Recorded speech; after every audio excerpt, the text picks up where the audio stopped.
Hi అండి.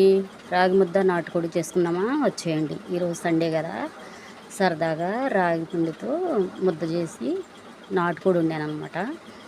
దాన్ని ఇలా చేసుకుని తిందామన్నట్టుగా చిన్న ప్రయత్నం చేశాను. బాగానే కుదిరింది, అందుకే మీకు చూపిస్తున్నాను అనమాట.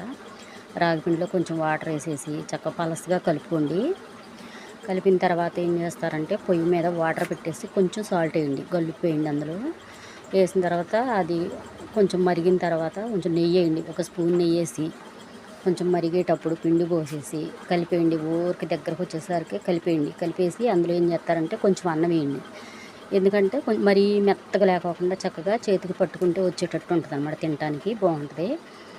ఇది ఇలా రెడీ చేసుకున్నాను అనమాట. ఇందులో నాటుకోడి పులుసు వేసేసుకుందాం.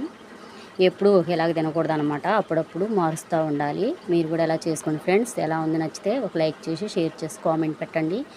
ఇంకా సబ్స్క్రైబ్ చేయండి. ఇలాంటి వీడియోలు మీకు ఎన్నో చేసి చూపిస్తాను ఫ్రెండ్స్. బాయ్.